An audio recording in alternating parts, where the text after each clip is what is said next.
ฟังกันตามอัธยาศัยนะปิ้นเปินปิ้นกูกันไปบางคนนี่ก็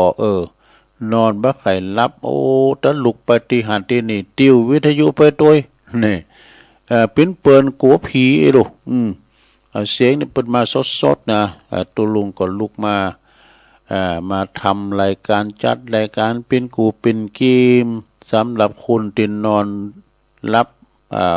ลุกมาตื่นเจ้าไอ้น่ะก็มาฟังกันไปมาฟังธรรมะพองนะแล้วก็มาฟังขอคิดประจำวันตุลุงก็จะสรรหามาเนาะเลิกพอซึ่งบัดเดี๋ยวนี้ก็ใกล้เข้าวัดซาแล้วนี่ศีลนี่ก็จะเข้าวัดซาแล้วศรัทธาญาติโยมนะครูบาอาจารย์พระสงฆ์องค์เด่นก็จะเลยอยู่ประจำตีบ่ได้โคจรไปนอนที่อื่นนะปล่อยวันพุกจ้าวันใดเนี่ยตุลุงจะทำอานิสงส์แห่งการเข้าวัดซามาเตศนาหือศรัทธาได้ฟังกันยาวเหมือนกันบัลลีพอนี่ก็เตคุกคักคนนะ มันยาวเหมือนกันก็จะเอามาหาทางมาให้ศรัทธาสักวันเนาะได้ฟังกันว่าการเข้าวัดซานี่มันเป็นเชื่อใดครูบาอาจารย์ทำไมถึงกำหนดอยู่กับตีวัดสาหรือว่าวัดสันตฤดูในเป็นหนาฝุ่นครูบาอาจารย์ก่อนนี่ปุตตบมันมีเป็นหมื่นเป็นแสนตุนปุ่นนะเตียวสันทอสันจรไปกับไปเปิดไปเตธรรมมุสตานำธรรมมาสู่ประชาชนเนาะแล้วก็เปิ้นเยให้เยนาไปยำเตนาเปิ้นพองกายำหมดยำแมงยำเข่ายำกาเปิ้นตายศรัทธาตั้งหลายเปิ้นก็โจตนากันนะเนาะเปิ้นเราขวัญเรียกว่านินทาเนาะโอ้พอวันนิจจาปอกกาเปิ้นยังยุดอยู่กับตีหรือว่านกหนูกันนี่เปิ้นก็แปลงล่วงแปลงหั่งบ่ได้สัญจรไปที่ไหนเลยเสียงนั้นก็เข้าพระเนตรพระกันของพระพุทธเจ้าเลยกำหนดควบครบไตรมาสเปิ้นเขาจำวัดสาก็สักวันเนาะจะเอามาเทศนาสดาได้ฟังกันเนาะมาปะกันวันนี้ก็ตรงกับวันศุกร์ศรัทธาญาติโยมทั้งหลายวันนี้วันศุกร์ที่24แล้วกันเนาะวันนี้วันศุกร์ที่24ของเดือนกรกฎาคมพุทธศักราช2569มานี่แล้วศรัทธาเมื่อมาปะกันแล้วก็บ่ฮือการเกี่ยวเสเวลาตุลุงจะนำเสนอคาถานอนบ่หลับคาถาหยังตุสะนะโส ตุสะนะโสนี่เป็นคำโจมคำแจงหรือเป็นคำบ่นของเปรตเนาะ ที่เปิ้นตกหมอนนะ6อันนั้นเคยว่าแล้วนะศรัทธาญาติโยมเนาะครูบาอาจารย์เปิ้นเคยว่าแล้วตุลุงก็จะนำเสนอทำคำหนึ่งแล้วยาวพอเหมือนกันยาวพองเสียงนะเรื่องเสียงสัตว์นรกเรื่องเสียงสัตว์นรกในมีมาว่าข้างหนึ่งพระเจ้าปเสนาธิโกศลทรงจ้างเล็บพระนครเพื่อขี่จ้างแอวเล็บเมืองนี่นะศรัทธาเนาะพญาจอมเมืองนี่เปิ้นขี่จ้างทรงช้างเรียบพระนครได้ไปหันภรรยาของคนอยากจนเข็นใจคนหนึ่งนะคุณตุกพันกันอยากเนาะแต่เม่เปิ้นงามกันนะได้ทรงได้หันภรรยาของคนเข็นใจคนหนึ่งยืนอยู่ที่เบื้องบนปราสาทเจ็ดแจ้นก็อยู่บนปราสาทเจ็ดแจ้นกันนะก็ทรงหลงรักอย่างยิ่งถึงกับคิดจะฆ่าสามีของหญิงนางคนนั้นเสียฆ่าโพแล้วพอจะเอาเมมาอย่างกะเวลาเสด็จกลับถึงวังจึงไปตามสามีของหญิงนั้นมาตามมาเฝ้าแล้วก็มอบโล่แล้วก็อาวุธเจ้าจงเอาโล่และอาวุธนี่นะตัดสั่งว่าเจ้าจงอยู่กับเฮาบุรุษนั้นก็นึกว่าฮู้ บุรุษนั้นก็นึกหู้ว่าพระราชาคงจะคิดข่าเฮาปิ้นแหน่แต่แล้วเอาเมเฮาไปปิ้นแหน่แต่ไอ้ดอกเปิ้นหู้ไว้นะเพราะว่าเมของเฮานี่งามไอ้ว่าสวยมากไอ้ว่านะเมของเฮานี่มางามเมงามก็เป็นอันตรายต่อโพเนอโพหล่อก็เป็นอันตรายต่อเมเด้ออันตรายอย่างใดก็เขาจะมีกิ๊กมีก๊อกเมื่อกึดใดอย่างนั้นแล้วนะก็ตั้งใจเด้อว่าโตเฮานี่บ่เหือความผิดพลาดอย่างใดอย่างหนึ่งเลยจะอยู่อย่างสงบนะมันก็คิดว่าเอาประกาศตกไว้อันเขาจะอยู่อย่างสงบนะพระราชาเปิ้นจะคอยจับพิษเฮาเกิดว่าอย่างได้แล้วถ้าตั้งใจตั้งโตเฮาอยู่อย่างสงบโดยบ่เหือมีความผิดได้เลยนะเมื่อพระราชาจับพิษบ่ได้เอาแล้วก็จึงทรงแกงใจเหือไปเหือนไปนำเอาดอกโบขาวกับดินแดงว่าดูที่ไหนที่แม่น้ำแห่งหนึ่งนี่ดูอันไกลจากเมืองถึง5 โยชน์ดูโยชน์ตั้ง16 กิโลซะได้ก็5 กิโล5 โยชน์กันนะว่าเจ้าจงกลับมาเหือเต้นเวลาเฮาจะอาบน้ำในตอนแรงนี่เด้อตอนเย็นนี่นะถ้าเจ้ากลับมาบัดทันจะลุ่งอาญานี่มันยังใส่ตัวเพิ่นอยู่นะพระเจ้าแผ่นดินนี่นะเนาะ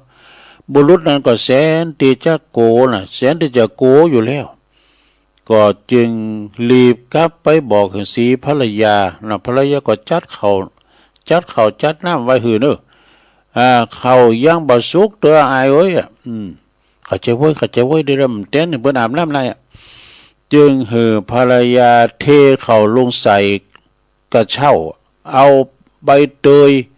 เอาใบตองมาปิดแล้วก็รีบ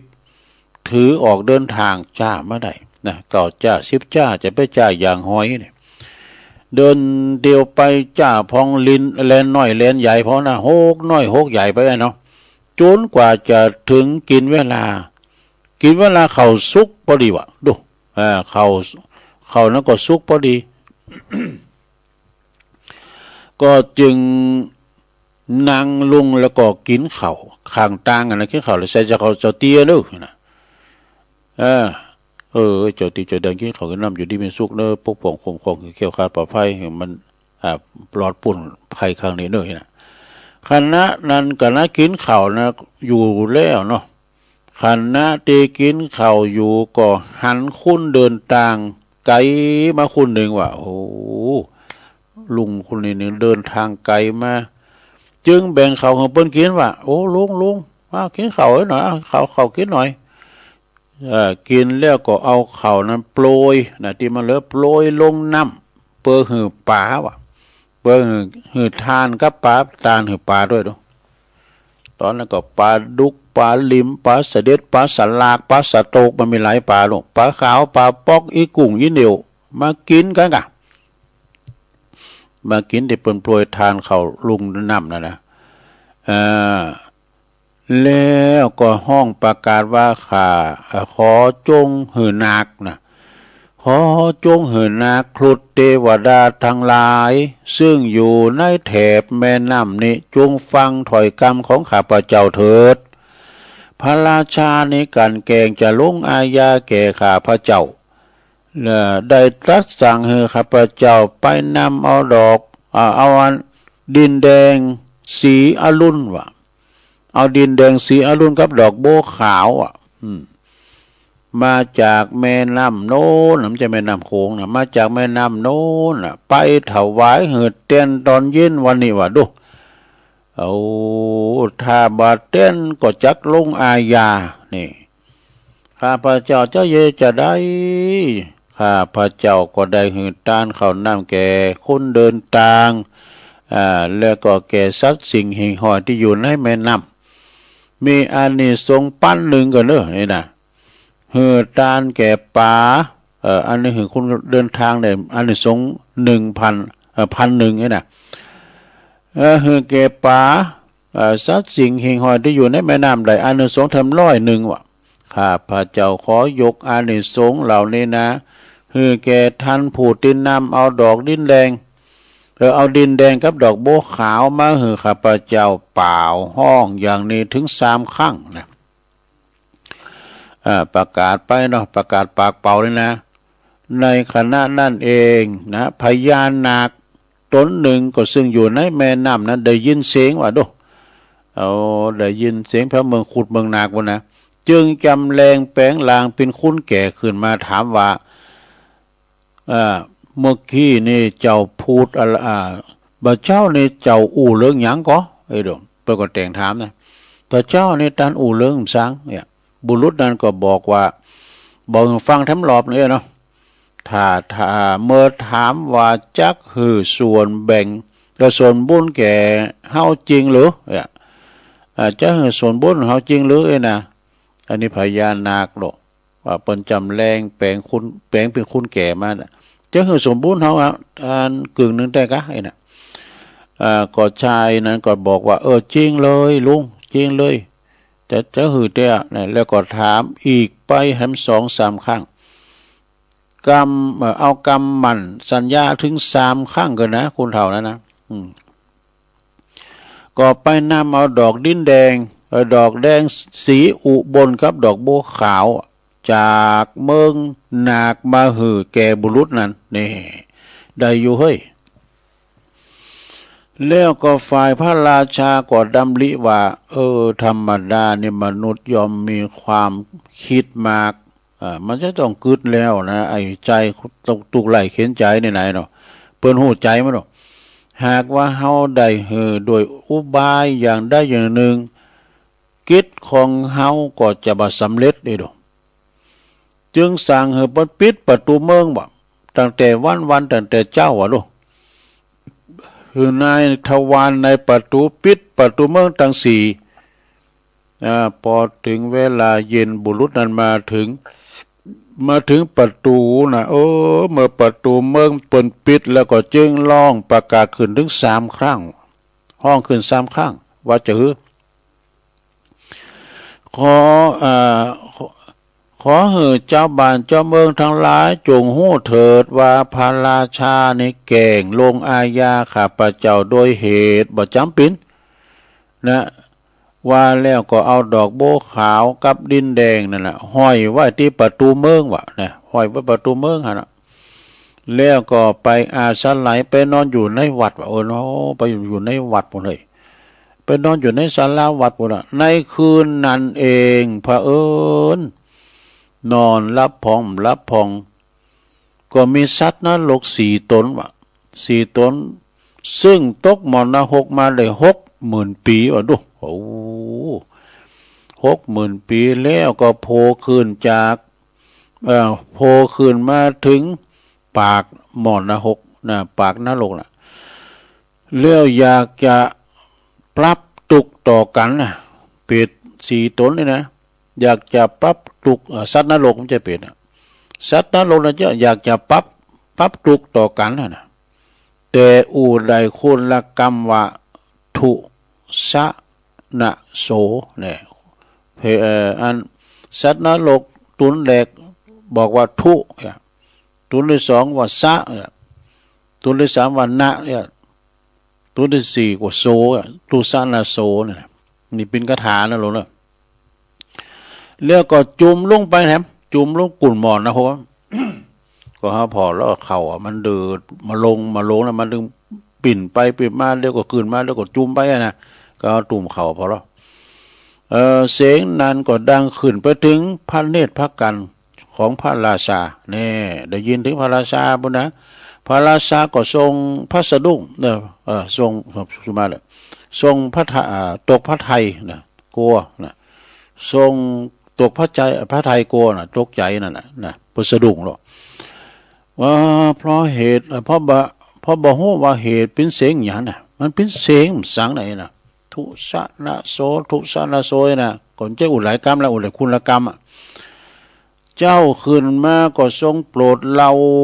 พกพราหมณ์ทั้งหลายฟังเนอะพราหมณ์ทั้งหลายฟัง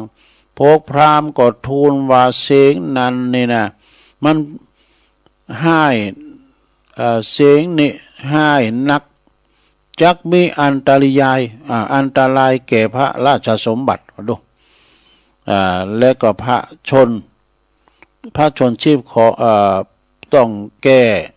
ด้วยค่าคุณและสัตว์อย่างละ500ปูจายันดูอันนี้ก็แนะนำเพิ่นค่าได้แล้วจะต้องค่าคุณแล้วก็ค่าสัตว์มาบูชายัน500กันนะดูจึงจักป้นจากภัยพยานอันตรายอันนี้พระราชาก็ทรงหลงเจอสั่งให้จับคุณมาข่าสัตว์มาข่าอย่างละ500ด้วยได้ผูกไว้ไปผูกไว้เนี่ยจะข่าปูจายันไม่ต้องเต้นได้ข่าแล้วเด้อพานางมาริกาทรงสาปจึงไปเฝ้าพระพุทธเจ้าพระพุทธเจ้าก็ตรัสว่าเสียงนั้นเนี่ยเสียงที่ได้ยินนั่นนะบ่หืดโตดอันใดแก่พระราชาเลยนะมันจะหืดโตดพระราชาเสียงนะมันเป็นเสียงของสัตว์นรกทั้ง4ต่างหากแล้วก็ทรงเล่าเริงสัตว์นรกทั้ง4อันนั้นฟังนะว่าสัตว์นรกทั้ง4นั้นได้ทำเนี่ยเพราะว่าเป็นอย่างตัวมันเป็นอย่างไรสัตว์นรกนั่นน่ะเปิ้นว่าได้ทำชู้กับภรรยาคนอื่นเนี่ยเปิ้นจะแหม่ไปหาพระราชาเนี่ยจะขาเจ้าเอาของขาผัวเอาเมียเปิ้นเป็นจะขาเปิ้นแล้วก็เอาภรรยาคนอื่นไว้นะตลอดอายุ20,000 ปีก็เนาะให้ดูโอ้20,000 ปีเวลาตายแล้วก็จึงไปตกหมอนนาหกหมอนนาจีนะเมื่อก่อน คนเฒ่าบรรดาเขานะบ่หมอนนาหกบ่หมอนนาจีนะจะตกอเวจีนรกอยู่ตลอด1 พุทธันดรจึงขึ้นมาตกโลหะกุมพีนรกอีก60,000 ปีในนรกโดยปีในปีในนรกนี่นะคือจุ่มลงไปโดยอาการพลิกความพลิกง่ายนะปิ่นความปิ่นง่ายเนี่ยนะเหมือนกับเมล็ดข้าวสารที่อยู่ในหม้อข้าวที่กำลังเดือดนี่นะกว่าจะถึงกุ่นนรกก็กินเวลา30,000 ปีดูโอ้แล้วก็ฟูขึ้นมากว่าจะถึงปากหมอนนาหกนั้นกินเวลานั้น30,000 ปีดูแล้วก็ต่างก็อยากจะปรับทุกต่อกันว่าสัตว์นรกนั่นนะ4 ตนนั่นนะจะปรับทุกต่อกันจึงอู้ขึ้นมาพร้อมกันคนละกรรมว่าทุสนะโสเนี่ยปีกถานะลงเนี่ยกถานอนบ่รับแล้วก็จุ่มลงไปแถมเนี่ยทุนั้นหมายความว่าทุนั้นหมายความว่าชั่วคือเขาประพฤติคือเขาประพฤติชั่วมาเมื่อก่อนจัดก่อนเนี่ยซะนั่นหรอซะนั่นก็หมายถึงว่าเขาหมายความว่ามาห้องงานเพราะสะดุ้ง ไม่เคยออกอากาศแล้วไงแต่ตกโตแล้วเนี่ยจีอย่างจ้อน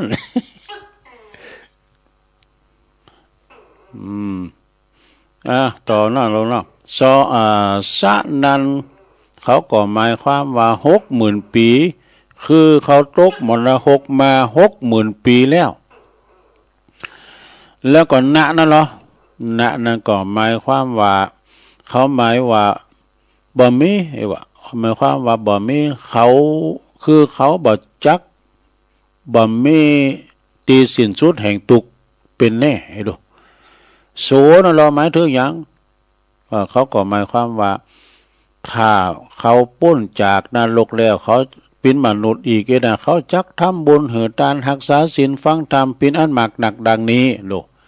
เนี่ยมันมีคุณกรรมนะลงเด้อเมื่อพระเจ้าประเสนาธิโกศล ได้สดับรับฟังก็ทรงสลดพระทัยนี่ทรงสลดพระทัยใหญ่หันว่าการเป็นจู้กับภรรยาผู้อื่นนี่บาปนักหนาวะจึงตัดความหักภรรยาบุรุษนั้นเสียได้นี่แล้วทูลขึ้นว่าหม่อมฉันเพิ่งรู้เมื่อคืนนี่เองว่ากลางคืนเป็นเวลานานมากคณะติบุรุษนั้นก็ทูลขึ้นว่าข้าพระองค์เพิ่งหู้วันว่าเมื่อวานหู้วานนี่เองว่าหนต่างโยชน์หนึ่งไกหนต่างโยชน์หนึ่งไกมากพระพุทธเจ้าจึงตรัสขึ้นว่ากลางคืนยอมปรากฏนานแก่บางคนโยชน์ต่างโยชน์หนึ่งยอมปรากฏยาวแก่คุณบางคนส่วนสงสารวัฏสงสารยอมเป็นตั้งยาวแก่คนโง่บ่มีสัญญาบ่มีปัญญาดังนี้แน่เมื่อบุรุษนั้นได้ฟังดังนี้ก็สำเร็จเป็นพระโสดาบันแน่เมื่อบุรุษนั้นได้ฟังดังนี้แล้วก็สำเร็จเป็นพระโสดาบันพระเจ้าประเสนอธิโกศลก็ถวายบังคมลาตรัสสั่งให้ปล่อยคนแล้วก็สัตว์ทั้งสิ้นเมื่อเต้นได้ขาตัวเด้อบูชายัน400นั่นนะบางคุณต่างหลายก็ปากันซักเสริญเยินยอคุณของพระนางมาริกาปีนอันมากันมีพระนางมาริกานี่มุนันตายหมดละนะพระภิกษุทั้งหลายก็ซักเสริญเยินยอเหมือนกันพระพุทธเจ้าก็เลยทรงเล่าเรื่องอดีตที่พระนางมาริกาเนี่ยนะจวยชีวิตของพระราชาถึง101พระองค์ดูจวยพระราชาถึง101พระองค์คือ101พระองค์ไว้ในจาดก่อนภิกษุทั้งหลายฟังเนี่ยเรื่องนี้ก็จบลงไปเปิ้นจริงหันว่าบาปเป็นจู้กับภรรยาผู้อื่นแล้วก็นอกใจสามีเนี่ยเป็นบาปมากถึงกระทำหือตนหือตกมรหกใหม่มกใหม่อยู่ตลอดกาลนานจึงบ่ควรตีไผจะทำบาปกรรมอันนี้เลยเอาไว้เลยจบสทายาโยมตุสานาโสเนตุสานาโสเนี่ยแปลว่าสังนี่นะก็ฟังกันไว้เนาะอันนี้ก็เป็นอันนี่เนสทายาโยมทั้งหลายเนาะได้ฟังกันแล้วตุสานาโสเจ้าก็ติ๊กไว้ทำเรื่องหนึ่งนะติ๊กไว้ทำเรื่องหนึ่งอันใดบางเรื่องก็เสียนบางเรื่องก็ยาวนะลงเลยนิทานธรรมเลยนะก็เดียวตอน2เลยจะติดมรดกธรรมเนาะจะติดธรรมละไม้ตอนชั่วโมงที่2เนาะอันนี้เรื่องพราหมณ์ผู้เป็นลุงของพระสารีบุตรนี่พราหมณ์นี่ก็คือเป็นลุงของพระสารีบุตรนี่คือพราหมณ์ผู้นี้ผู้เป็นลุงของพระสารีบุตรนั้นเป็นคุณมังมีแต่นับถือพวกนิคลนนี่นะคือนักบวชนอกศาสนาสละทรัพย์ออกไปจับจ่ายของหืดตาลเดือนละปันอยู่มาวันหนึ่งพระสารีบุตรก็จึงถามลุงว่าลุงทำบุญถวายต้านแก่พวกนิคลนเนี่ยปรารถนาอะไรยังเนี่ยลุงเปิดก็ตอบว่าก็ปรารถนาปรารถนาถึงพรหมโลกนะถึงพรหมโลกมันจะนิพพานหรอกถึงพรหมนรก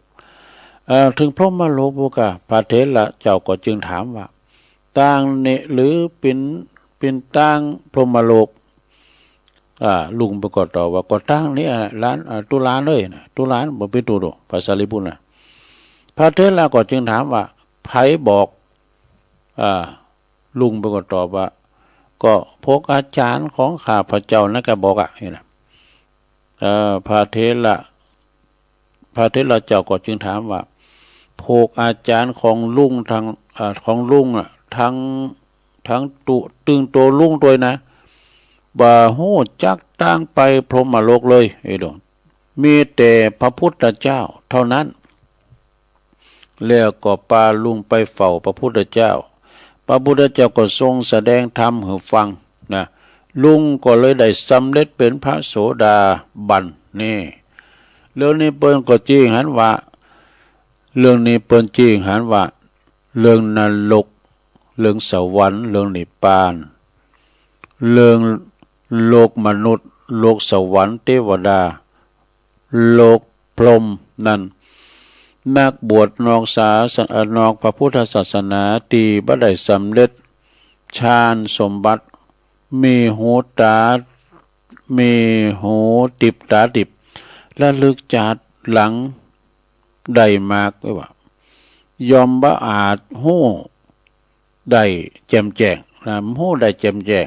มีแต่พระพุทธเจ้าและสาวกสาวกของพระพุทธเจ้าผู้มีคุณวิเศษเท่านั้นถึงจะหู้แจ่มแจ้งได้จบศรัทธาญาโยม บ่ยาวเนาะอันนี้ก็จบลงไปเน้อศรัทธาญาโยมทั้งหลายเป็นคติธรรมนะเล็กๆหน่อยๆเป็นนิทานธรรมเดี๋ยวก็จะเล่าธรรมก็เดี๋ยวก็จะเทศนำเทศธรรมแถมนี่นะศรัทธาตอนนี้ก็จะยอบย่างกันนะลงนะย่ำถึงครบชั่วโมงดีแล้วนะจะยอบย่างก่อนก็เดี๋ยวก็มาฟังกันต่อนะชั่วโมงที่สองกันต่อไป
โยมทั้งหลา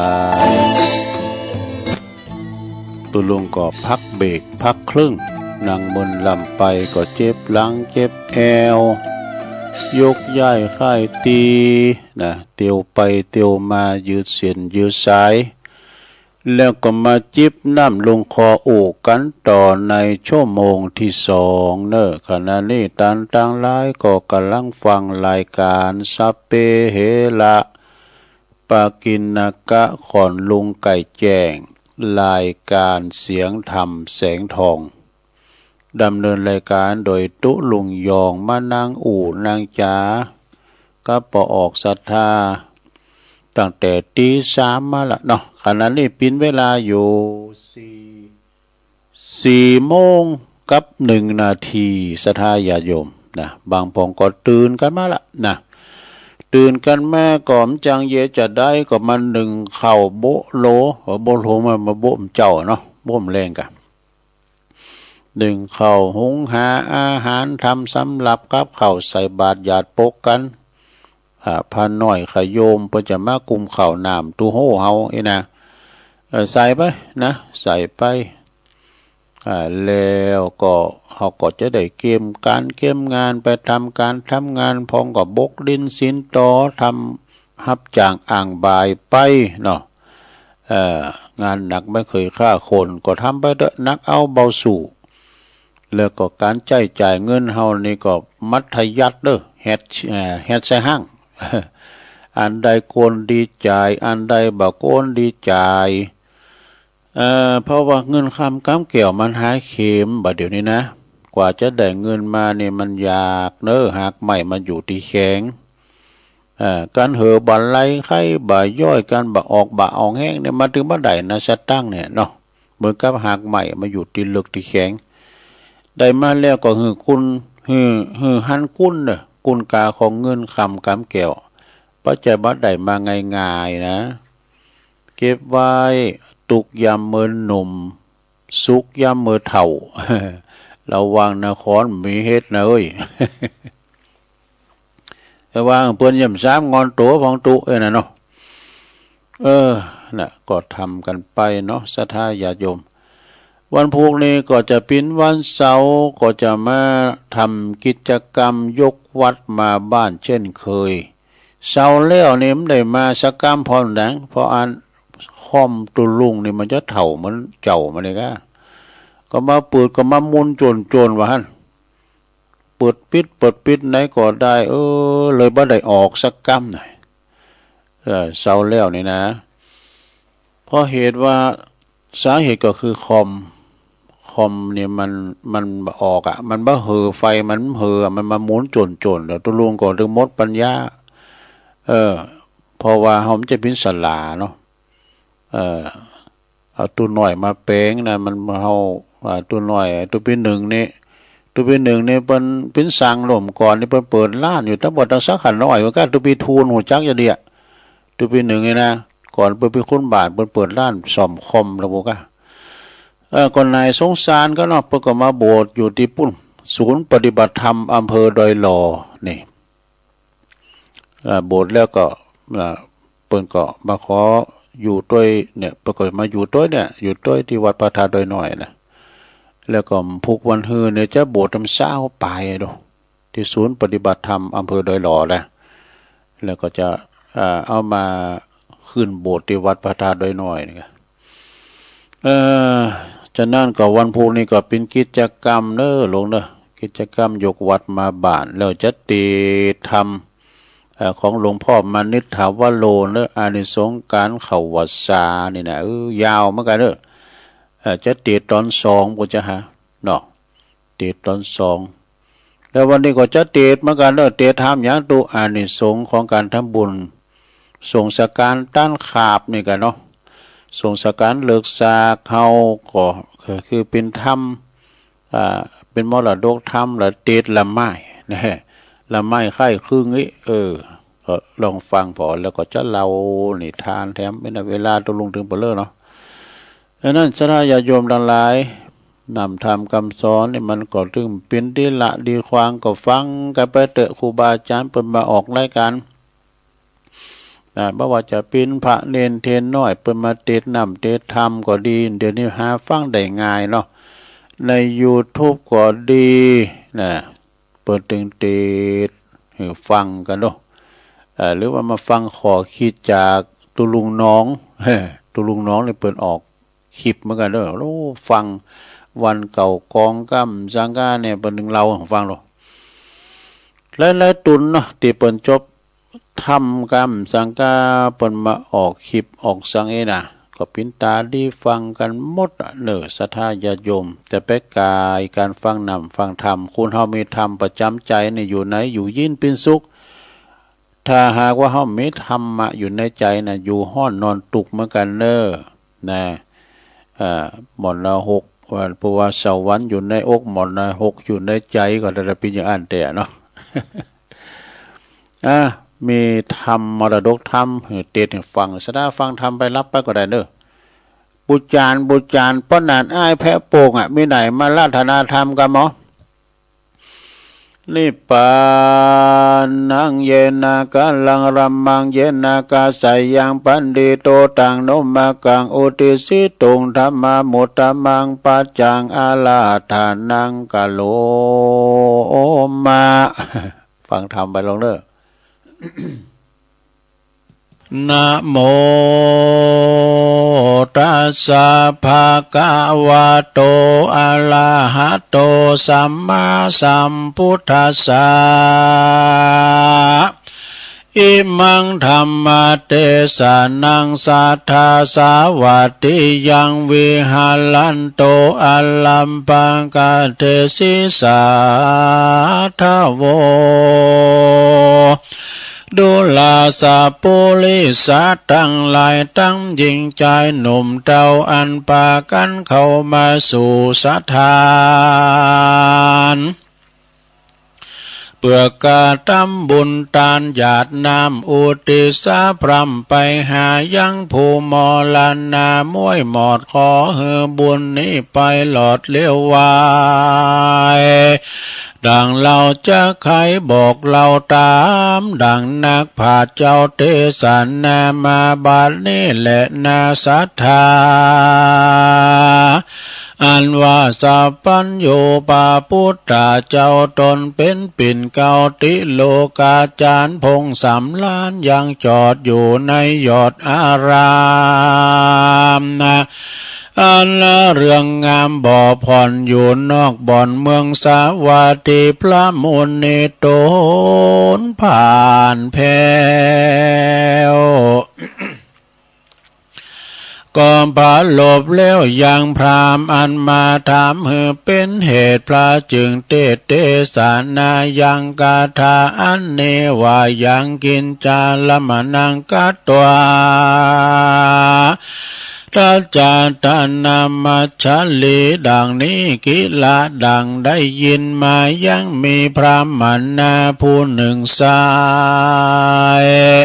อยู่นอกเมืองใหญ่สาวัตถีไตปุลีเมืองกวางมีจื่ออ้างว่าจานุสนนี้เขาของมีนักโสด80 โกฏเป็นไม้มีใจภายแผ่กว้างโหมก่อสร้างต่างตามคือเฮือภิกขาหารใส่บาตรแก่เจ้าสิ้นสะอาดบุญมากตานเฮือแก่คนยากเข็นใจคนอยากไล่อนาถาตั้งญาติกาป่อแม่มิตรเกี่ยวแก่สหายอันจุติตายไปนา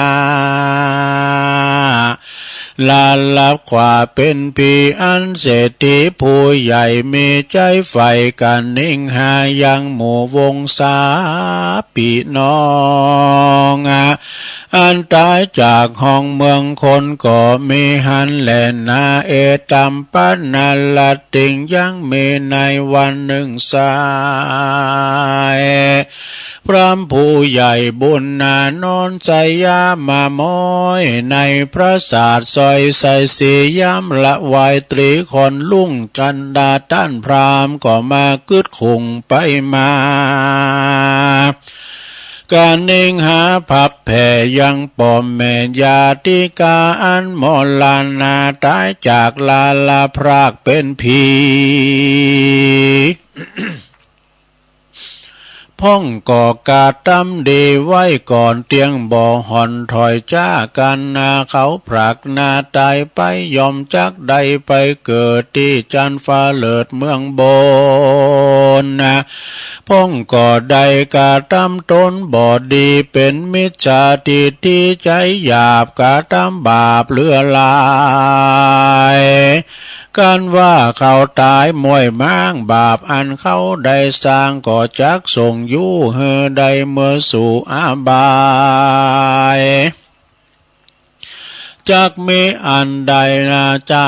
หมายจ่วยก้ำเฮอเขาใดล่วงล้ำต่างผ่านเราเหือตานไปหายังสัพปะสาตาน้อยใหญ่จักหลอดไข่สันได้หรือเหือตานไปหลายหลากบุญนั้นหากสูญหาย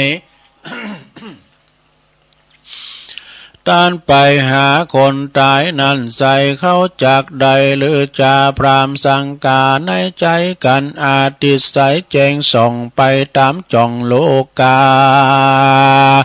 พรามก็มาจะบอกกล่าวใครขันข่าวปั้นหมายหือคนยิงใจข้าใจหาดอกไม้ดวงบา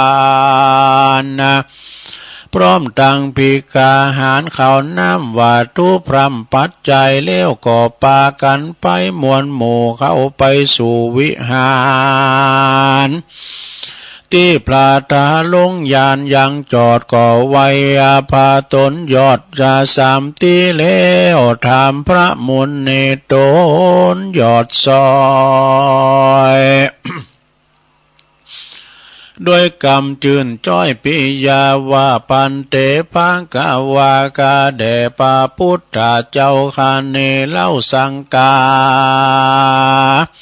ว่าสัพเพสัตตามวลหมู่อันตายไปสู่โลกนาจุมปูป้าวงศากาตำบุญไปหา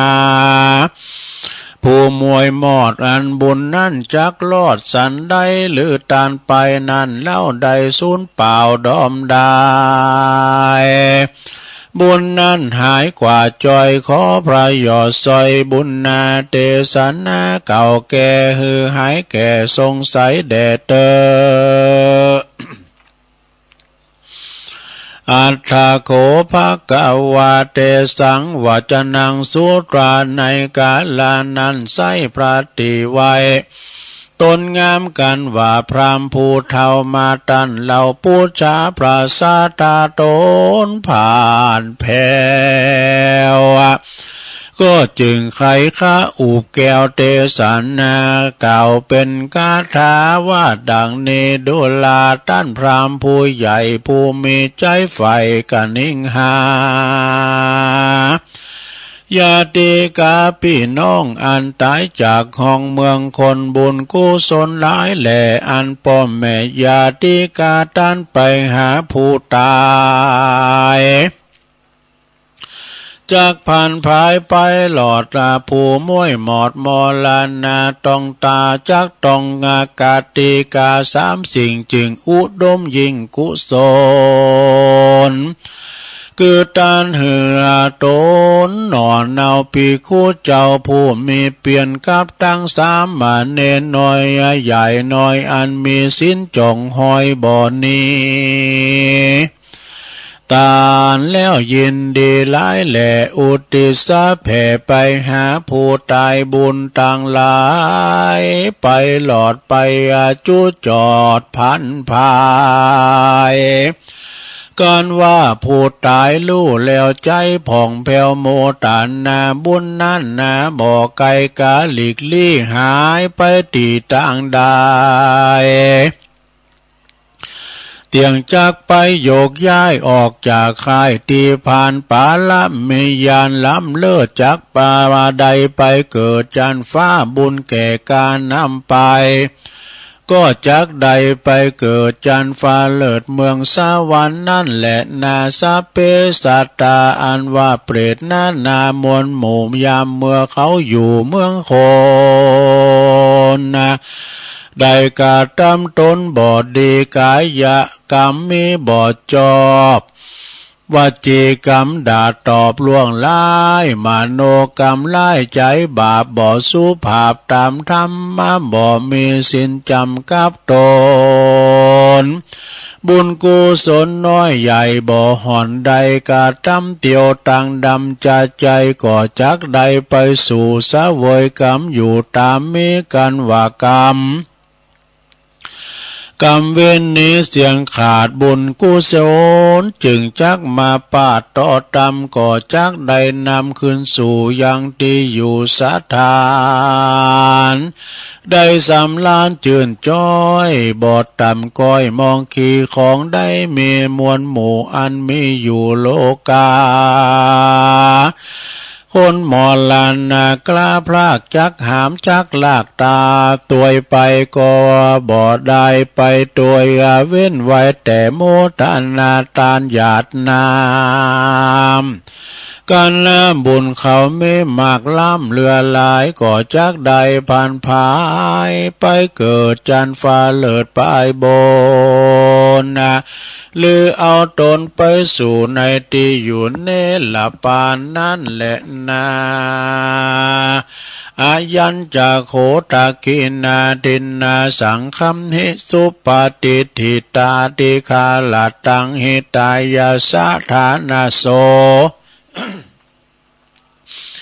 อุปกปปติดุลาตันพรามผู้ใหญ่มีใจใฝ่คุณนายังหมู่วงศาปอมแม่มิตรเกี่ยวแก่สหายคำอันอนิจจกรรมลาผลากใครเฮอเขาใดป้นจากที่ผ่านจุงมีใจบ้านจมจืนเลื่อมใสในใดตกแต่งยังจตุปัจจัยตั้งสี่แปลงใจกลีเจยบานมีอาหารข้าวน้ำวาตุพรำนาเล้วก่อนนำมาถวายยังพิคูตั้งหลายน้อยใหญ่ตามใจใฝ่ศรัทธาแล้วอุทิศบุญไปหาผู้ตาย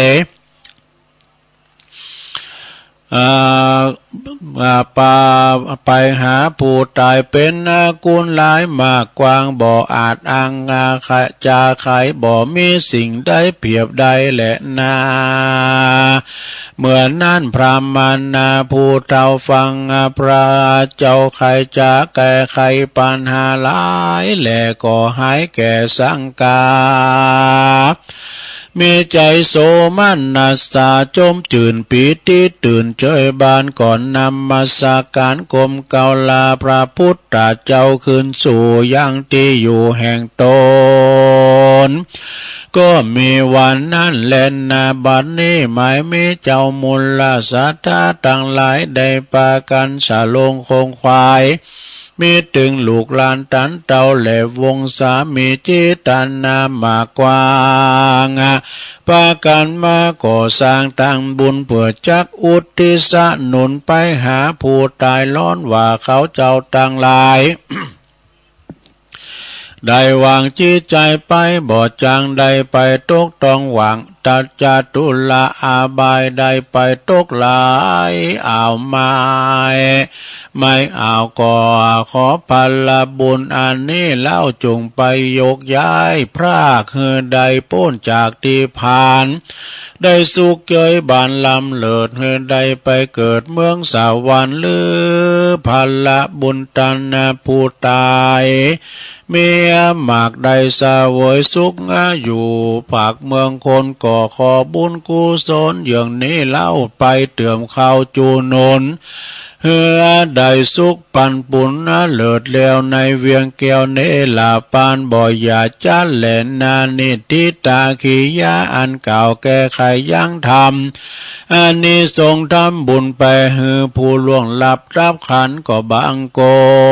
มสมเร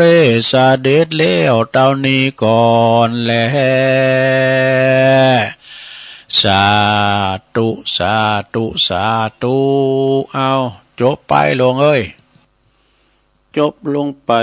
นะอานิสงส์ตำบุญหาคุณตายไว้ชนไปเนี่ยศรัทธาปิดมรดกธรรมเด้อทำตุอุ้ยก็ดีหลวงพ่อบุญปันปุญญธรรมโมวัดแม่โป่งก็ดีวัดป่าไผ่บ่อทองอาจารย์สมเพชรปัญญาโนก็ดีก็เอามาเตศทาแม่กิมลั่งเขาเนี่ยหลายทันนะพวกนี่ก็ทำหลวงพ่อมานิดถาวโลวัดใหม่มีโชคหอมบุญนะป่าไม้แดงรอยสะเก็ดเนี่ยเนาะจบตุลุงแล้วก็ฟังต่อแถมนะตุลุงแดงนะพระครูชลทานพิทักษ์นะเปิดก็เตศนำเตศธรรมโมนกะโทเปิดอธิบายสรุปธรรมนะฟังกันหนักกันหลายนอกจากเมืองฝางก็ส่งกระแสเสียงไปตังเมืองฝางไปตังหน้านุงสูงซองเลยเนอะหน้าพันเขาปเล่งโลดเขาหน้าคำเขานี่พดไปตังหน้าถมเขาหน้าเขียวเขาเนี่ยปเล่งนาลงเนี่ยมาแปลงเฮือหนึ่งล้านก็ฮะบานแบบพดไปตังบนนั้นพัดฟังอยู่เวอนะพอบุญศรีเขานะแม่ฟองแม่จันฟองเขาเนี่ยนะห้องสิทธิ์เขาหมดเลยนะเนาะแล้วยังพดไปตังแม่ดาแม่เกี่ยวเขาบนฟังก็อยู่เนาะศรัทธาญาติโยมตามเมืองฟังก็ฟังกันหนักกันหลายลำดับต่อจากนี้ไปก็จะได้จะได้เอาข้อคิดอันนี้เนาะนิทานทำเรื่องกับปอนแล้วกับตุโอ้แต่กับปอนทำไม่กันเด้อเอาปอนทำไว้ก่อนเดี๋ยวจะเล่านิทานเรื่องชัมพุกาชาดกลวงโลกดกเคยเล่านะเนาะเอาปอนแล้วกันเด้อสัปปิติโยวิวัจจันตุสัพพะโลโกวินาศตุมาเตภวัตวันตรายโยสุขีติคายุโกภวะอภิวาตานาสีริสานิจังวุตตาปัจจายโนจัตตารโอธรรมาวัตันติอายุวันโนสุขังปะลังเอาแต่ปอนหลายต่อแล้วเนาะตอนนี้ไปก็ฟังนิทานธรรมชาดกเด้อลวงโลกของชัมพุกาชาดกลวงโลกเป็นเจ้าใดก็ลองฟังพอเนาะมีเรื่องเราฟังเรื่องชัมพุกาชีวกลวงโลกนี่ลวงโลกอย่างใดก็คือหลอกลวงเจ้าบ้านพี่น้องต้องเจ้าบ้านทั้งหลายนะเปิ้นว่ามีอาชีวกคนหนึ่งเด้ออาชีวกนี่นะก็ชื่อว่าชัมพุกะเปิ้นกินขูดเป็นอาหารอาศัยอยู่ที่ก้อนหินใหญ่เนอะก้อนหินใหญ่ก้อนหนึ่งไก่กับตีทิ้งอุจจาระของคุณต่างหลายเวลากลางคืนมา เวลากลางค่ำกลางคืนมาเขาก็จะไปกินขูดกินอุจจาระแทนเป็นอาหารเวลากลางวันเนี่ยมันก็จะไม่ยืนขาเดี่ยวนะยืนคู่แข้งเฮ้อันผากหนึ่งไงนะยืนพิงหรือว่าอิงก่อนหินศิลาแล้วก็ยืนขาเดี่ยวแบบคู่เป็นลงโทษก่อนนะทุกลงได้ยืนขาเดี่ยวจะแล้วเตือนหน้าห้องวะหน้ากระด้านลงโทษแล้วก็อาปากแค่ว่านะอาชีวกนี่ก็อาปากคุณต่างหลายหันเมื่อเปิ้นหันกันแล้วโอ้เจ้าบ้านเจ้าจองเดินไปผ่านมาก็มีความสล่างสังกาเปิ้นก็ไปถามเนาะแต่ถามว่าท่านเอ้ยท่านยืนอย่าอาปากกันอย่าอาปากกี่คืนน่ะอาชีวกลวงโลกนี่ก็บอกว่าโอ้เฮานี่กินลุ่มเป็นอาหารเด้ออย่างอื่นนี่เฮาไม่กินอย่างเฮากินลุ่มเนี่ยเป็นอาหารเมื่อเปิ้นถามว่าแล้วก็ท่านทำไมถึงงานยืนขาเดียวแถมข้างนี้ยังมาจุกมายืนนี่นะอาชีวกผู้ลวงโลกนะก็ตอบว่าบัดใดกำแล้วเพราะว่าเฮานี่มีตะบะอันแห่งกาเด้อถ้าเฮาเหยียบพื้นดินนี่นะโดยเท้าทั้งสองข้างนี่แผ่นดินจะไหวว่าบุดุ จะสะเทือนเลือนลันบ่ถึงพมมาโลกบนหน่อยนี่แต่เฮายืนด้วยสองขานี่นะแผ่นดินจะไหวหวั่นว่าแล้วเฮาก็จึงได้แต่ยืนขาเดียวเด้อบ่านอนก็นอนก็บ่ได้นี่นอนก็บ่ได้นั่งก็บ่ได้นะคนต่างหลายก็บางพงก็เจอขนาดละเพิ่นเจอกันโอ้ปากันแตกตื่นมากราบไหว้ทราบสักการะบูชาถวายอาหารนานับประการเนี่ยอาหารการกินก็มีนักนะลาบสักการะมาละโลตอนนั้นแต่เมื่อเขางอแต่เขาก็งอไปข้าวเอาไปฆ่านะฆ่าเดียวเอามุงฆ่าเนี่ยเอาฆ่าเนี่ยไปจิ้มอาหารขึ้นมาแล้วก็เอามาวางไว้ที่ลิ้นอันนี้ก็ถือว่ากินแล้วไอ้วะเนี่ยเขาฉันแล้วเขากินแล้วเนี่ยมาเขาจะกินหนักนะโภชเนมัตตัญญูตาเขาจะกินหนักเขาเลี้ยงง่ายนะตอนนี้เขาก็เกิดประโยชน์สุขของเขาแหละแต่ขอศรัทธาทั้งหลายจงมีความสุขแก่ท่านทั้งหลายเถอะปันป้อนไว้เนาะ แล้วก็ปากันปีกไปหอไปเฮินช่วยดู อาชีวกนั่นทำเป็นชีพเปลยทำละนะทำเป็นชีพเปลยก็คือนุ่งผ้านุ่งโคอย่างเงี้ยประเทศอินเดียยังมีอยู่นะชีพเปลยนี่นะแล้วก็กินขูดแล้วก็ถอนผมโดยเสียนตาล ถอนผมโดยเสียนตาลมันขูดผมก็เปิ้นคือเอาเสียนตาลมาถอนบทโตมันจะทรมานเนาะพื้นนอนปื้นดินอยู่อย่างนั้นถึง55 ปีดูเอานอนผมได้นอนฟูงนอนอย่างนะนอนปื้นดินนอนกับดินกินกับทรายแต่อยู่55 ปีดูลงก่อนพระพุทธเจ้าจึงเสด็จมาโปรดนะมาโปรดสำเร็จเป็นพระอรหันตาโดยการไปแสดงธรรมให้ฟังเพื่อจะไปแสดงธรรมให้ฟังเด้อแล้วก็แสดงบุพกรรมของอาชีวกอันนี้ไว้นะ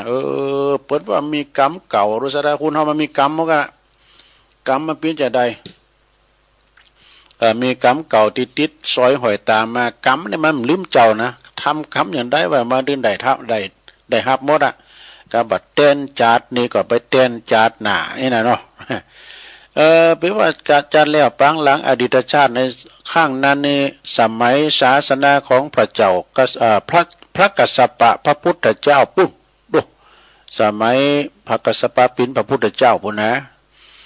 ก็มีกระดุมพีเนี่ยก็เนี่ยคุณเนี่ยกระดุมพีคนหนึ่งอันนี้มันใจเด้อมีกระดุมปีก็ได้กระดุมปีคนหนึ่งหลับเป็นผู้อุปถากพระเถระอยู่องค์หนึ่งอยู่นี่ต่อมาปลายหลังนี่ก็คือว่าพระเถระนี่กะที่เป็นมีอุบาสกมาอุปถากอุปถัมภ์ได้อยู่สบายก็ย้อนโยมคนเนี่ยนะมาอุปถัมภ์อุปถากทำอันเอาข้าวน้ำโภชนาหารมาถวายในการละต่อมาปลายหลังก็มีพระอรหันต์แถมตนหนึ่งเนอะได้พักอยู่ในวิหารได้พักอยู่ในวิหารนั้นเมื่อว่าพระเถระเจ้าองค์ตีปินเจ้าของวิหารหันว่ากระตุ้มปีกที่อุปถากเขาเนี่ยไปเริ่มไซต่อองค์มาใหม่ด้วยเนี่ยที่ผมพักในวิหารเนี่ยต่อองค์มาใหม่ด้วยเนี่ยก็มาก็จะคิดอิสาลิษยาบ่เนาะคอยบ่นี่กะนะเข้าไปก็ไปด่าพระอรหันตาเปิ้นเป็นอรหันตาทำซ้ำเนี่ยเนาะไปดุไปด่าพระอรหันต์องค์นั้นโดยถ้อยคำหยาบจ้ากาขานองปิ่นตวนว่าท่านไปกินขูดเด้อยังดีกว่ากินข้าวท่านในเรือนของกระตุ้มพีน่ะท่านไปกินขูดกินขี้อันสมาเด้อยังดีกว่าไปกินข้าวของเฮิรนของนายกระตุ้มพีเนี่ยนะแล้วยังไปด่าปนำกรรมไปด่าว่าท่านไปถอนผมงอกโดยเสียนตาลยังดีกว่าช่างกระบบมาขูดผมตาลด้วยนี่ไปด่าปนแต่ไปด่าทำบทหนึ่งท่านเปยกายยังดีกว่าไป เป็นนุงห่มผ้าด้วยนั่นแหละ3อย่างแล้วนะกาตุมปีกพูนนั้นเปิ้นถวายตีนอนปื้นเปิ้นถวายตีนอนกับปื้นกับพระเถระก็ยังไปว่าอย่างว่านอนบุญเตงที่กาตุมปีกที่จัดมานะเปิ้นแปลงตีรับตีนอนไว้จะดีเนาะพระอรหันตาเนี่ยเปิ้นนอนบุญเตียงอย่างเงี้ยจะดีนะเปิ้นจัดเห็นโอกาตุมปีนั้นเปิ้นจัดเห็นนะเมื่อว่าภูมิต้านทานดีขนสวยลำไส้ดีต้องแคทเอนจอยพระอรหันตาองค์นั้นได้ฟังคำถ้อยคำที่ด่าอย่างหยาบจ้ากาขนองเปิ้นก็หันว่าถ้าเฮาอยู่ต่อไปนานคนพาลนี่ก็จักปิ้นบาปหนักขึ้นนี่นะว่าเปิ้นยังหันใจอยู่นะกูไปปิ้นบาปหนักลงไปกะจึงได้ออกจากวัดนั้นไปแต่เวลาเจ้ามืดเจ้ามาก็ไปเลยวะนะแต่ละเวลาเจ้ามืดออกจากวัดนั้นไปเวลาพระองค์นั้นตายแล้วจึงได้ไปตกหมอนต้นที่ด่าเพิ่นนะได้มรณะไปแล้วก็ไปตกหมอนนรกอเวจีนานอยู่หลายปีตลอดกาลนานพอถึงครั้งพระพุทธเจ้าของเฮานี่ได้บังเกิดขึ้นในโลกพระพุทธเจ้าของเฮาบังเกิดขึ้นในโลกละจึงไปตกอเวจีนรกอยู่ตลอดกาลนานพอถึงพระพุทธเจ้าของเฮานี่บังเกิดขึ้นในโลกจึงได้มาเกิดในตระกูลหนึ่งนะในกรุงราชคฤห์นับแต่พอเดินได้มาเนาะอันนี้เป็นละอ่อนอยู่นะบุพกรรมมันจะมาจะตอบประจาดเนี่ยนะละอ่อนคนนี้เกิดมาแล้วนะเกิดมาแล้วก็บ่ย่อมนุ่งผ้า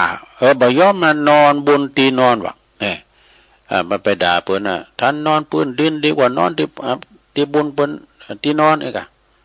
บนเตียงไปด่าเปิ้นจะอ่านแล้วโตเกิดมาเนี่ยเป็นละอ่อนจะได้นอนไม่ได้นอนต่างนอนเตียงนอนกับดินวะแล้วบ่ย่อมกินข้าวเนอะกินแต่ขูดของตัวเองแน่ท่านจงไปกินขูดดีกว่ากินข้าวเนี่ยไปด่าเพิ่นด่าพระอรหันตาโตเกิดมาห้ามใจก็ได้กินขูดของโตเก่าได้เนาะพอโตขึ้นมาบ่ยอมนุ่งผ้าน้ำแล้วเนี่ยท่านพินชี้เปยน่ะไปว่าเปิ้นพินชี้เปยท่านว่าบ่ต้องนุ่งผ้านุ่งโคยะบิดามารดาพ่อแม่ของละอ่อนนั้นก็จึงหือไปโบสถ์อยู่กับพกชีเปยไปโบสถ์ได้ไปโบสถ์พกชีเปยบุญพกชีเปยก็ได้ถอนผมงอกโดยเสี้ยนตาลแน่เดี๋ยวมาตอบกรรมนะอาจารย์เนี่ยแล้วก็ต่อมาเมื่อว่าเปิ้นหูว่าอาชีวคนเนี่ยกินขูดของตนเองก็ไล่ออกเสียจากพวกเขานั่นเนี่ยได้ไล่ออกไปละแล้วก็จึงมาอาศัยยืนข้างก่อนหินใหญ่ก่อนหนึ่งแต่ก็อย่างที่เรามานะไปก่อนบันอิงอยู่เตียนบ่เห็นศิลาใหญ่แล้วก็คู่แข่งให้ผักนะ อันนี้กรรมวิบากจะเลี้ยวปังหลังไปวางพระอรหันตาเด้อเรื่องนี้เปิ้นก็จบลงไปเปิ้นจริงหันว่าการไปด่าทันผู้ที่มีศีลมีธรรมนั่นนะหรือว่าไปด่าพระภิกษุสามเณรก็ดีไปด่าว่าบิดามารดาพ่อแม่ครูบาอาจารย์ก็ดีนะโดยคำหยาบจ้าหยาบคายอย่างได้ยอมได้รับบาปอย่างนั้นเนอะนะเพราะฉะนั้นทุกท่านทุกคนจงอย่าด่าบิดามารดาอย่าไปด่าปู่ย่าตายายอย่าไปด่าครูบาอาจารย์อย่าไปด่าพระภิกษุสามเณรปิดอันขาดดังนี้จบลงไปซะนะเนี่ยจะไปด่าไผเน้อศรัทธาญาติโยม ปินนิทานชาดกเนาะจำพุกกาชาดกลวงโลกนะบางทีเฮามาพอเราคุณเฮาเนี่ยมันน่าจะเป็นอย่างอันแต่มันมีกรรมจัดแล้วปังหลังเนี่ยมาตึง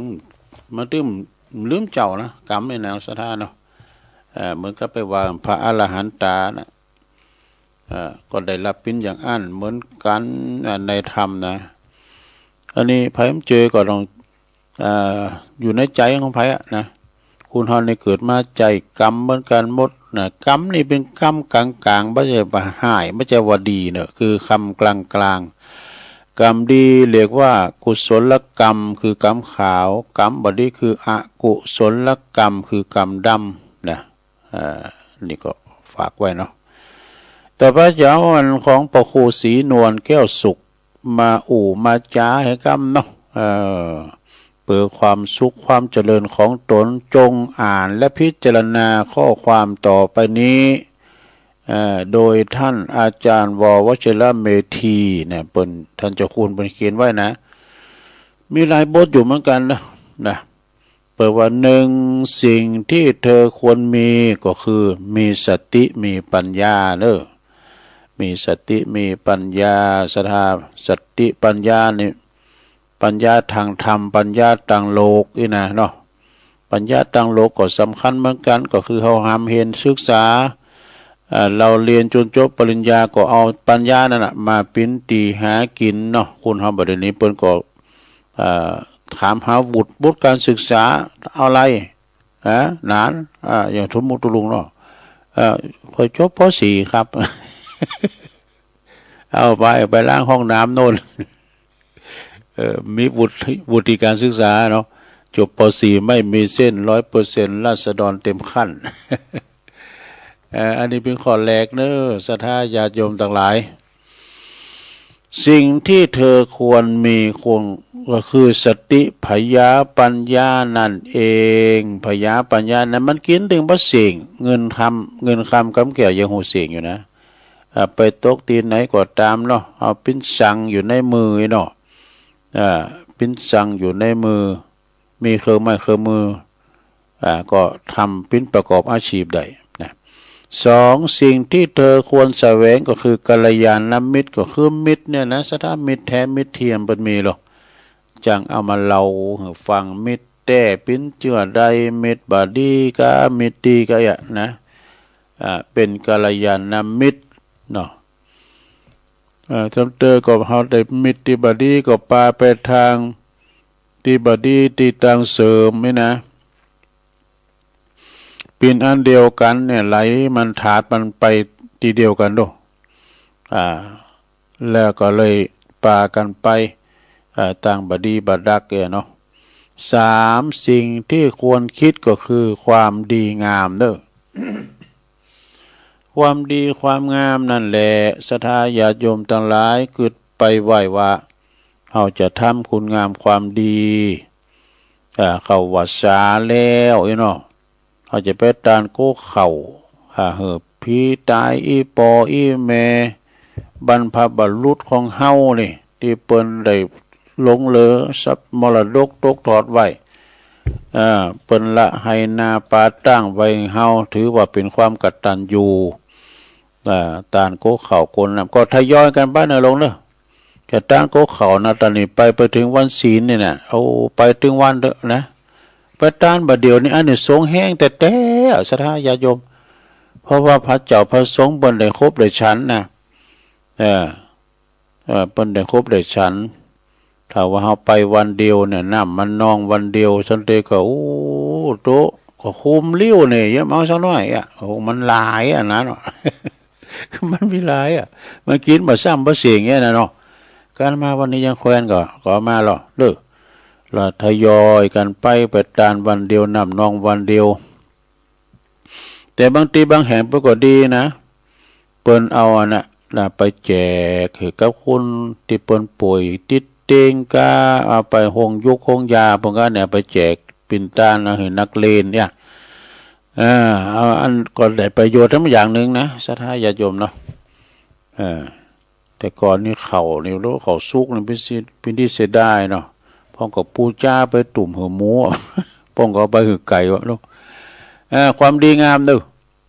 สี่สิ่งที่เธอควรพยายามคือการศึกษานี่การศึกษาหำเฮนนี่ลูกเป็นครูเป็นบ้าพออย่างพอเปินหมั่นศึกษาหำเฮนธาตุเนี่ยเพราะว่าอย่างก็ที่เป็นตึกเป็นอิฐเป็นการศึกษานะรากฐานของตึกคืออิฐรากฐานของชีวิตคือการศึกษาเนี่ยศึกษาหำเฮน เอาอย่างตัวลุงเนี่ยมอกปออ่านออกเขียนได้เนี่ยก็พอแล้วเนี่ย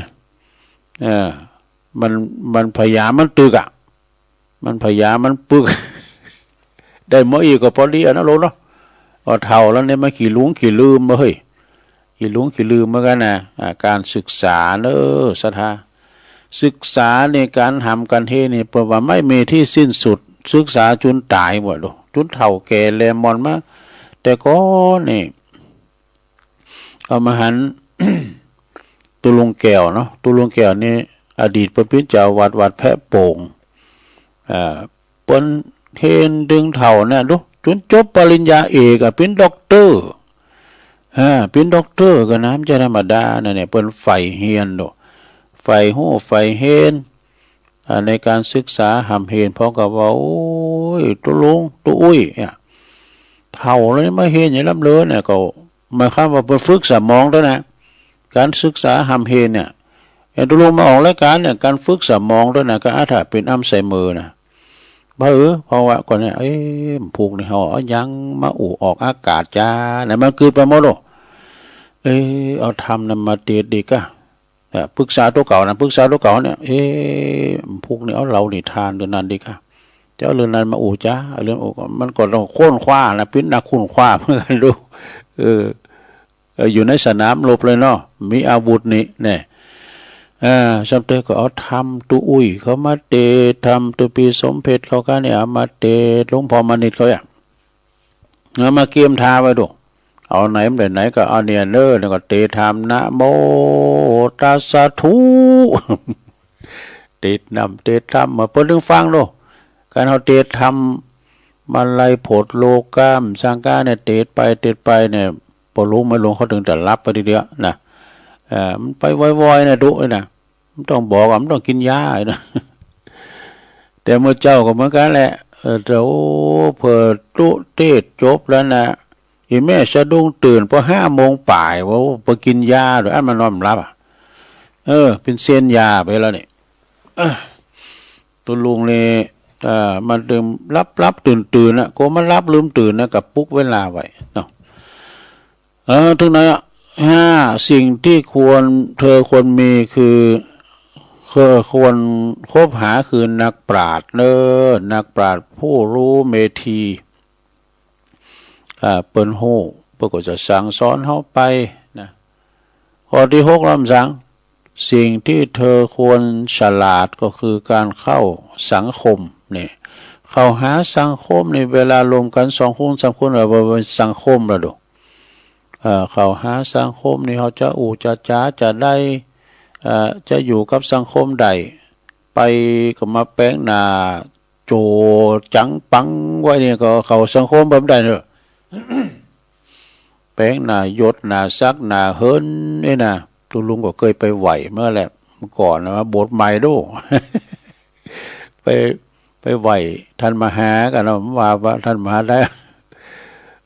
ไหวซ้าเนี่ยเปิ้นไหวต่อเพิ่นแล้ว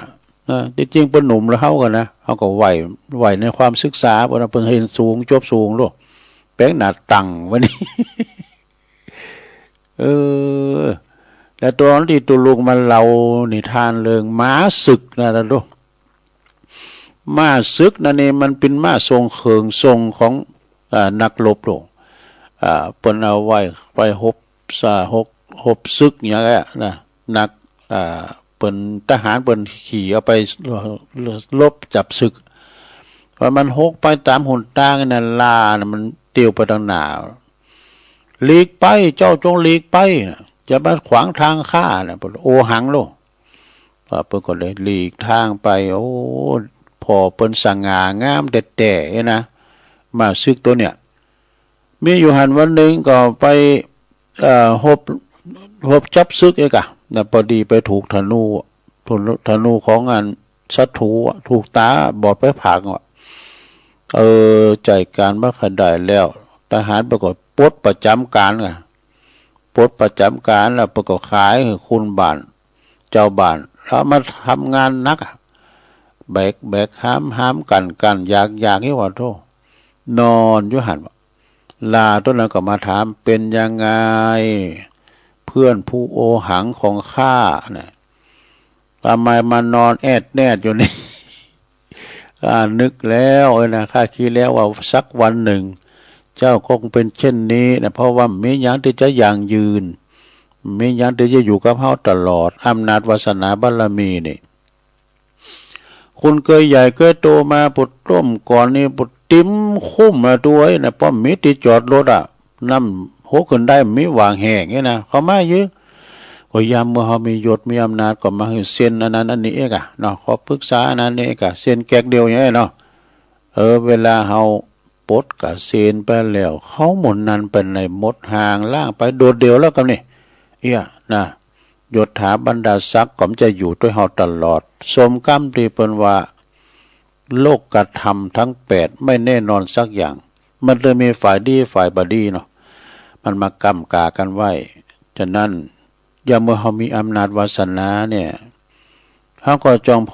อตั้งลุมบองนะมันจะบางแงนตั้งหน้าพอตั้งลุมบองคู่อยู่ตั้งลุมกับพอตั้งบุญเนี่ยประมาณนะเวลาเขาออกจากสถานที่ออกจากนาทีเนี่ยอย่างสง่างามเด้อเปิ้นก็ยังเคารพนับถืออยู่นะอดทนก่อนนะก่อนในเปิ้นปิ้นอันนั้นอันนี้เนาะอดทนหน้าตั้งวันนี้เขาไหวก็ไหวตอบแล้วเดินไปเนี่ยโดดเดี่ยวแล้วเนาะลงมาอย่างสง่างามเนาะสัทธาญาโยมถึงไหนสิ่งที่เธอควรฉลาดคือเข้าหาสังคมเนี่ยสิ่งที่ควรนิยมก็คือความซื่อสัตย์เนี่ยซื่อสัตย์สุจริตจริงอกจริงใจนี่นะคำว่าซื่อสัตย์นี่เปิ้นเอาฝากเฮิรนฝากเป็นย่ามใดนะเดี๋ยวนี้มันมาเนาะพอเนี่ยกล่องส่องเปิ้นมีเนอะ เวลาพนักงานข้ามอย่างการหรือว่าเปิ้นขายโคขายหยังเนี่ยเขาแซบหันอันต่างลือหลวงบอกว่าเม็ดคำว่าเม็ดนี่แปลว่าอย่างเม็ดมันแซบไปนะกะนะต่างลือหลวงเปิ้นไปโทรถามต่างปีนานปุ่นซุมฟังปุ่นนะเพิ่นจัดรายการเพลงจังบันทีเหมือนกันเนาะว่าเม็ดหันเม็ดนี่คำว่าเม็ดนี่คืออะไรเนี่ยก็คือมันหลักของเปิ้นนั่นแหละนะอย่างตุลุงเคยมีมาจากสุมาแล้วไปเม็ดหันเม็ดนี่กันเนาะเข้าสังคมให้ซื่อสัตย์นี่บัดพระจบว่าปครูสิโนเลยปครูอาจารย์เฮาปครูเก่าปครูเหงาตุลุงเด้ออันนี้นะผู้ก็เอาต่อนำเนาะของปครูศรีนวลแก้วสุขซึ่งเป็นครูดีเด่นของจังหวัดลำพูนอุบาสกดีเด่นของจังหวัดสิงห์บุรีพุ่นน่ะเนาะศูนย์ผู้สูงอายุดีเด่นของจังหวัดลำพูนเนาะพ่อดีเด่นระดับชาติผู้สูงอายุดีเด่นระดับชาติดูคุณธรรมดีเด่นระดับชาติอันนี้ปครูศรีนวลแก้วสุข90แล้วนะ90ปลายวันนั้นได้ตักตายกันดีนี่ไปงานทรงน้ำพัทาที่วัดดงนิมิตตุลุงก็มาวูไปก่อนปครูยกมือไหวจะดีตุลุงวูไปก่อนนะขอสุมาเนอะพี่นาแก่ตัวใหม่ประกาศข่าวสารงานบุญครูบาอาจารย์กันเด้อศรัทธาเด้อวันพุกนี่แล้วกันเด้อตีประเพณีทรงน้ำพัทาจะหลองกุฏิโดยที่วัดแตนคำไม่น่ะเนาะที่ตุลุงมาประกาศวันที่26ใจนะตุปีมาร์กเนอะเลขาเปิ่นว่านี่ไปหับตีนที่วัดที่อันโฮงเฮน2แคววิทยาคมเปิ่นแจกตีนเปิ่นตานตีนนะวันนี้จะได้ไปที่ทำงานของอบต.นายกจะแจกเต้นตุลุงก็ไปเป็นตัวแทนหลวงพ่อได้มั้ยนะที่ศูนย์อบต.โดยรอวันที่25ก็พูดกันเนาะที่วัดแตนคำท่านมหาทวีเขาเนี่ยเพิ่นจะร้องกุฏิประเพณีโดยแข่งกองโลงด้วยนะถ้าจะไปแสดงมุทิตาจิตก็ดีพระจะไปเปิดโรงทานก็ดีไปพอเพิ่นแข่งกองโลงรอบสุดท้ายจะเข้าวัดสาแล้วนะก็ปากันไปในวัดแท่นคำอำเภอจอมต้องนี่นะอ่านก็ต้องกำแล้วกะคือเปิ้นอยู่ไกลกับสถานนี้นะห้วยตองศักดิ์เนาะแล้ววันที่26ก็เปิ้นจะรอเต้นที่มจรลำปางเด้อพี่น้องลำปางนะไปรวมกันเด้อที่วิทยาลัยสงฆ์นครลำปาง เปิ้นจะไปหล่อเต้นวาษาประจำปีพระจะเป็นผ้าน้ำฝนผ้าอาบน้ำฝนหรือว่าผ้าปังสุขุนก็พื้นละ99จะเป็นแผ่นเต้นก็39หรือจะไปเปิดโรงทานเนาะไปบริจาคตามที่หน้างานปกขอเชิญเด้อคณาจารย์ทางนั้นนะพระบัณฑิตพระเป็นเห็นปริญญากันถึงปริญญาเอกพวกอะตุลุงเคยไปแล้วโตกว้างใหญ่เนอะมีเป็น2-3แจ้นบ่นะมจรลำปางเนอะวันติดประเด็นน่ะ26นะแล้วก็มีทำหลายตีนะ26เนี่ยใช่ไหมหลายตีนะที่เพิ่นจะมีกินมีตานไปตั้งหน้าเนี่ยเนาะนี่ก็เป็นข่าวสารงานบุญครับศรัทธาญาติโยมลงแล้วไปก็จะหลายวัดหลายว่าเนาะขออนุโมทนากับครูบาอาจารย์เอาละเนาะศรัทธาญาติโยมสมควรแก่กาลเวลากระเดียวฟังตุลุงแดงต่อตุลุงนี่เนาะพระครูชลทานพิทักษ์ปุจจมติมรดกธรรมหลวงปู่ครูบาดอยโดยเนอะวันพุธนี้ก็มาปักกันใหม่ในรายการสัพเพเหระปกิณกะขอนลุงไก่แจ้งวันพุธนี้จะนำเสนอมีอันนี้กะยกวัดมาบาทกิจกรรมเนาะและจะเตทำอานิสงส์ของการเข้าวาษาของหลวงพ่อมานิดเนอก็คงมีเวลาอยู่กันเนาะชั่วโมงที่2ชั่วโมงแรกก็ทำกิจกรรมก่อนศรัทธาญาติโยมกันเราเริ่มเป็นมาของความทุกข์